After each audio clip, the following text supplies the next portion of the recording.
Welcome and thank you for joining me. I am Verone and this is Just Another Voice. I said on my very first video on the channel, in which I addressed the broader discussion surrounding adaptation and the importance of fiction in general, that I didn't plan on making a video devoted to the Rings of Power series. I felt that what I was adding to the conversation in that video was all I had to say that was worth saying, as plenty of other YouTubers have covered it already incredibly well. However, the talk surrounding it has not died down in the least since then, and I've had to argue my stance so many times now that I wanted to put my overall thoughts on the matter into one concise video. So here I want to dive into why I believe Amazon's The Rings of Power has already completely earned every bit of hate it has received. So buckle up and let's get started. Why are you not willing to give it a chance? How can you possibly judge it before you've even seen it? I hate this argument because it is so utterly false in its premise. We can judge the show because they have shown us all we need to know to do so. And I'm not talking about the beardless dwarven women or black elves. In fact, I'm kind of annoyed that those are the things most people are making the biggest stink about, because they're distracting the attention from the real problem. If those were the only issues at hand, it would be kind of ridiculous to judge the show entirely on those things. Not that those aren't valid points, they are. But I could potentially live with them in an otherwise faithful show that told Tolkien's story. To those focusing all their complaints on these details, you're part of the reason people are laughing at us, because you're not making the right arguments. The real problem with this show isn't in the details, though nothing there looks promising either, but in everything they've told us up front about the story itself. If they really wanted to tell a story about the forging of the rings and destruction of Eregion, or the later fall of Numenor, or even the War of the Last Alliance, anything important from the Second Age, we would have been told about and seen glimpses of these storylines. We would be focusing on Celebrimbor and Sauron forging the rings, or the political conflict between Ar-Pharazôn and the family of Elendil in Numenor. We'd be seeing things Tolkien wrote about, or at least implied.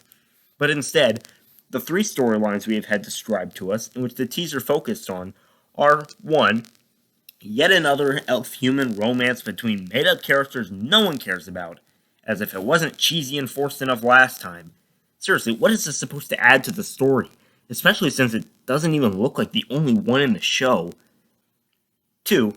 A mystery surrounding a naked dude from space who will almost certainly shatter magnitudes of lore upon atmospheric entry, who hangs out with hobbits because the only way the showrunners could think to make this feel in any way like Lord of the Rings was to shoehorn halflings into the spotlight. Seriously, how is that not a red flag, people? They openly admitted they don't know how to make this reminiscent of Tolkien's iconic world without little people stealing the show. And 3.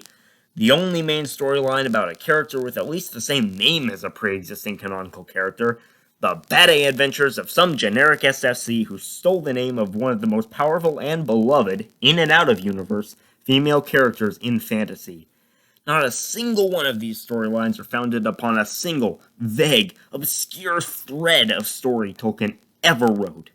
Absolutely nothing whatsoever about the teaser would make me guess this show had anything to do with Tolkien's world. And even removed from Tolkien, it just looks like the most boring and generic fantasy story to be released in a good while. There is nothing there that would ever pique my interest. No wonder they decided they needed the name of the most recognizable fantasy story ever written in order to get people to watch it. And that's the problem here. They're not trying to adapt Tolkien. This isn't an issue of a bad adaptation. This is an issue of not even trying to be an adaptation, but rather stealing the name of Tolkien's work in order to rake in the viewers. Because that's all this is to them. A valuable name brand they can slap on anything, and people will come to see it without them having to put any effort into making the story worth watching on its own. And if what we've been shown isn't enough to convince you of where their priorities lie, then look at Amazon's track record. The Wheel of Time was hardly a watchable show, but besides the writing itself just being bad, it was abundantly clear that the writers simply did not want to adapt the books. They went out of their way to devote as much of the limited time they had as possible to telling fabricated plotlines, mostly surrounding fabricated characters, plotlines that pretty much just served as filler because they clearly enjoyed doing their own thing over translating Robert Jordan's work to the screen. And right off the bat, the writers for Rings of Power are making no effort to hide that they are exactly the same, to the umpteenth degree. What's the worst this can do? Even if you're right, this is a huge overreaction. It's not as if they can touch the books themselves. You know what? You have a point that they aren't touching the books themselves, and no one can corrupt Tolkien's actual writings. And you know what? This pathetic cash grab will most likely be forgotten almost immediately. This show will probably be total crap, and thus fail to garner any real success, and anyway, it certainly won't have any impact on the world Tolkien created. But what I'm worried about is the chance, however slim, that this show will turn out to be good. I know that sounds bad, but please, just hear me out for a minute. I'm not saying I wouldn't love a faithful adaptation of Tolkien's work that introduced wider audiences to the ages of Middle-earth before the War of the Ring, and helped casual fans of the films to appreciate the depth and scale of his lore. I'm not saying I wouldn't die for that, but as I previously discussed, that's not what we're getting. Amazon and the showrunners have made it abundantly clear that they have no intention of doing that. So at this point, the best case scenario would be for this to be an unfortunate and forgettable stain on the history of properties made in Tolkien's name, much like the Hobbit trilogy, and I do believe that will be the case. But what I am afraid of is the worst case scenario, which is that the show will somehow be good enough on its own to be successful with general audiences. Because if that is the case, it might spell the beginning of the descent of Tolkien's glorious, even sacred legendarium into the ranks of the lucrative, soulless studio name brands milked for eternity by executives who don't give a rat's behind about what it means to anyone and just want to use it to generate a reliable stream of all-consuming customers. That is why we're fighting. We need to show them that we aren't content to gobble up content just because it has Lord of the Rings in the name. We love this world and demand you give us what we love instead of something completely different and utterly tasteless with the same name because it takes less love and care. We need this to fail so that the world will know that J.R.R. Tolkien's seminal masterpiece is not just another Star Wars or Marvel and will not be treated as such. And lastly, if nothing else, it'll bring a new generation of fans to Tolkien's world, so anything that brings attention to it will be good for it. No, it won't. Okay, maybe a few, but certainly not enough to justify it. They would definitely bring new fans into Tolkien's mythos by actually bringing it to life, but the audience they're trying to reach with this is not the same demographic that would love the Silmarillion. They apparently don't think Tolkien's actual works are commercially viable, and all they could afford to keep was a few names. Even if enough people watch and love this show to make a dent if all of them fell in love with the source material, I don't think the audience they're clearly targeting are going to pick up the Silmarillion after watching this, considering how much they had to throw out to stoop down to them. And even if they did go pick it up, they would most likely do so hoping to read what they saw on the screen and would be quite disappointed in finding nothing they just watched in the pages that read like the Old Testament. You don't get new fans to fall in love with something by making something completely unrelated for a completely different audience from that which loves the original and stealing the name. I could, by that logic, hope to get people to read the Bible and convert to Christianity by making an action movie/soap opera out of it and removing absolutely all religious elements from it to avoid offending anyone. In fact, it's been done before, and not to much success. Say I made a series supposedly based on the Gospels, but actually had all of Jewish history from Exodus to Christ's ministry happen in a few years, and I then focused over half the screen time on romances between entirely fictional characters and mysteries about naked people falling from space, and the few biblical characters present are unrecognizable from the actual Bible figures upon which they are supposedly based. Say Jesus was a pompous and impetuous zealot who wanted to save his people from their numerous oppressors by the sword, and the whole thing had an atheist worldview and message to reflect their own culture rather than that of the Jews. Would that bring people to love Christianity? No. It would of course make people think I hated Christianity and wanted to destroy it. That is pretty much exactly what they are doing with Tolkien's work. Now before I wrap this video up, I want to speak briefly concerning those creators who are being generously optimistic towards the show, particularly those taken on Amazon's private tour of Oxford, shown special footage, and given a Q&A with the showrunners a few weeks ago. Most are quick to attack them as shills and sellouts reading off of scripts as they eat from Bezos' pocket, but I fairly recently had the surprising opportunity to engage in a wonderful conversation with Matt of the incredible Tolkien channel, Nerd of the Rings. He is one of those who was pampered and spoiled by Amazon for days before being befriended by the Jar Jar Abrams acolytes in charge of this perversion. And like all the others on that trip, he's come back claiming that his positive experience has given him great excitement for the release of the show. While it's easy to assume he was bought, in going back and forth with him for some time, I really came to believe more firmly than I already did that this guy was genuine. He wasn't defensive or derisive at all. He wanted to engage with anyone who was willing to give him a chance and hear him out. I believe he at least is being honest with us and believes his integrity to be intact.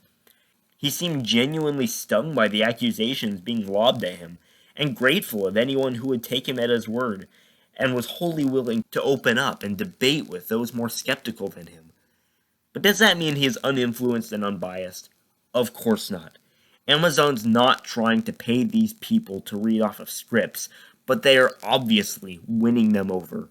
They are going all out to spoil them rotten, making them feel like kids at Christmas and putting them at ease, showing off their knowledge of Tolkien's life to put them in the right frame of mind before showing them the carefully selected footage and then introducing them to the showrunners.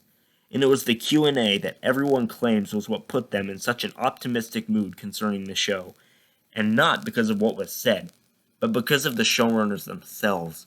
Because in Matt's own words, their enthusiasm was contagious. It's not that they were given actual evidence that the show would be good, they were simply won over by the charisma of the creators. Amazon wanted their hand-picked fanboys to get on friendly terms with the valuable influencers, so that it would be harder for them to attack them, because it's hard to vilify someone you know and like, and by extension hard to hate their work when you've seen a glimpse of the passion they put into it. This reminds me so much of Brandon Sanderson, who can't bring himself to say a harsh word towards the Wheel of Time show, because of his good rapport with Rafe Judkins. The two got along in the writer's room and on set so well he just can't let himself see the lazy hack's work for the half-arsed perversion it is. Not to mention he was pampered like a king with half the show's budget the whole time. So I think it's pretty clear what Amazon's doing here. They're trying to win these Tolkien creators over by making as positive of an impression as they can, on a personal level, to subconsciously influence these people, to make themselves look like true Tolkien lovers, and show that they care about their turd child. It doesn't matter if these creators have integrity, because they're not being bribed. Amazon's just trying to manipulate them, because if they can get the most high-profile Tolkien lovers on the internet to feel positively towards them, it will make everyone else who's not buying it look like the ists and phobes and toxic man-babies they want everyone to believe we are. And it's tragic that people like Matt just can't see it. In our conversation, I tried to explain this all to him and show him that he needs to separate the influence they've clearly had on his opinions from what we all know about the show itself. But he was adamantly insistent that he would never compromise his integrity, and the engagement ended when it became clear he would not see what was obviously going on from our perspective. It made me think how the ring is most able to influence people on a subconscious level, when they let it get too close to them and arrogantly believe themselves above its influence. It puts them at ease and makes them think they have nothing to fear from it, when that's already what they're inclined to believe, out of vain confidence in their integrity or strength of will. When we think we can't be swayed by tactics of psychological manipulation, tried and true for centuries, and thus give the enemy the chance to work on us, we play right into their hands, and they make us believe we are in control, as we slide to our doom. That's about all I had to say today on the topic of Amazon's Rings of Power. If you liked what you saw, please like and subscribe, and join the discussion in the comments. What are your feelings towards the show? Will you be seeing it? I hope to see you down there. Sorry for the dry spell. I've had a hard time with time management lately. I've got a lineup for you I'm hoping to get out in the next few weeks. But I'm afraid that I won't be able to do this for much longer, though. I started this channel knowing it wouldn't last long, and I'll be leaving to serve a mission for my church soon.